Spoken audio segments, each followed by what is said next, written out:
এখন দেখাবো এই ধরনের সেন্টেন্সগুলোকে কিভাবে ইংলিশে বলতে হয়। সেন্টেন্সগুলো কি? ও মোটেই গান গাইতে পারে না, আমি মোটেই ওখানে যাব না, মেয়েটা মোটেই সুন্দরী নয়। এই ধরনের সেন্টেন্সগুলোকে কিভাবে ইংলিশে বলতে হয় সেটাই এখন এই ভিডিও থেকে আমি তোমাদের শেখাবো।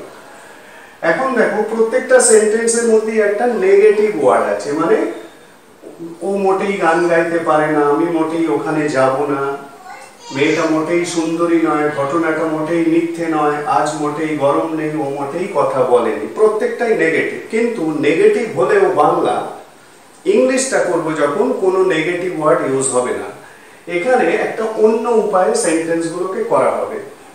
অর্থাৎ আমি যদি বাংলাগুলোকে একটু অন্যভাবে ভাবার চেষ্টা করি, ও মোটেই গান গাইতে পারে না, তার মানে হলো ও অন্য কিছু পারে গান ছাড়া। প্রত্যেকটাই তাই। আমি মোটেই ওখানে যাব না, তার মানে আমি অন্য কিছু করব ওখানে যাওয়া ছাড়া। মেয়েটা মোটেই সুন্দরী নয়, তার মানে মেয়েটা অন্য কিছু সুন্দরী ছাড়া।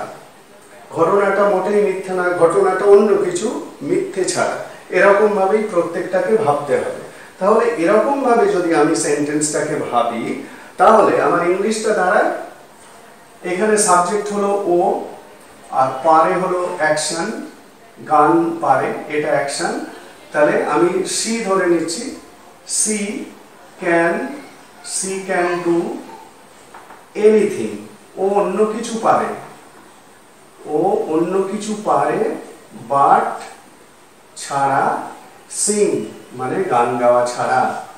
বোঝা গেল? She can do anything but sing, তার মানেই হলো ও মোটেই গান গাইতে পারে না, তার মানে ও গান গাওয়া ছাড়া অন্য কিছু পারে।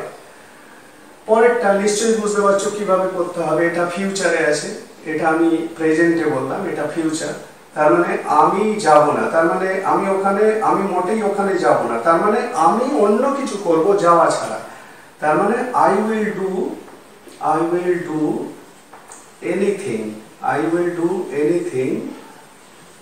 But go there. I will do anything but go there. বোঝা গেল?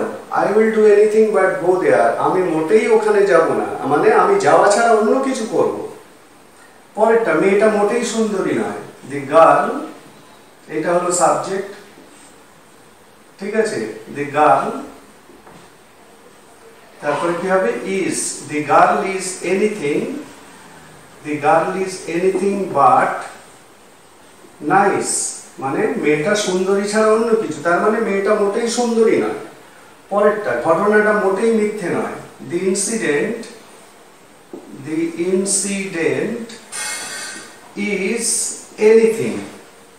এখানে কোনো অ্যাকশন নেই বলে বিভাগ বসছে, এক্ষেত্রেও তাই হয়েছিল, অ্যাকশন নেই বলে শুধু বিভাগ বসলো, ইজ। এক্ষেত্রেও তাই, the incident is anything but false, মানে মিথ্যে ছাড়া অন্য কিছু। ঘটনাটা মিথ্যে ছাড়া অন্য কিছু, তার মানে ঘটনাটা মোটেই মিথ্যে নয়। পরেরটা, আজ মোটেই গরম নেই, তার মানে এটা একটা প্রাকৃতিক কোনো ঘটনার উপর সেন্টেন্স। প্রাকৃতিক কোনো ঘটনার উপর সেন্টেন্স মানে আমি এটাকে ইট দিয়ে শুরু করব, তার মানে ইট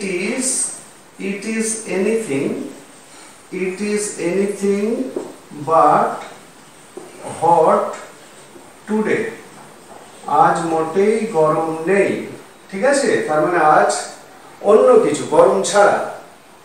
পরেরটা, ও মোটেই ও কথা বলেনি, এটা পাস্টে আছে। আমি এখানে তিনটে টেন্সের উপরই এই ধরনের সেন্টেন্সগুলোকে দেখাচ্ছি, প্রেজেন্ট, পাস্ট এবং ফিউচার।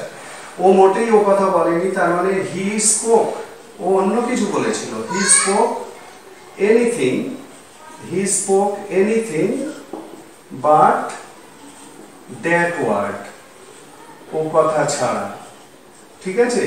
তাহলে বুঝতে পারলে সেন্টেন্সগুলো কিরকম কায়দায় তৈরি হচ্ছে। ও মোটেই ও কথা বলেনি, he spoke anything but that word. মানে সেন্টেন্সগুলো বাংলা নেগেটিভ আমি আগেও বলেছি, কিন্তু ইংলিশ করছে যখন কোনো নেগেটিভ ওয়ার্ড ইউজ হচ্ছে না, তার পরিবর্তে কি ইউজ হচ্ছে? Anything but. এই এনিথিং বাট এই ফ্রেজটাকে ইউজ করে এই ধরনের সেন্টেন্সগুলোকে কিন্তু ইংলিশে বলতে হয়। খুব ইন্টারেস্টিং সেন্টেন্স, এবং এই ধরনের সেন্টেন্স তোমরা তোমাদের প্রত্যেক দিনের কথাবার্তায় বলো। এই রকম ভাবে এই ধরনের সেন্টেন্সগুলোকে ইংলিশে বলতে হয়।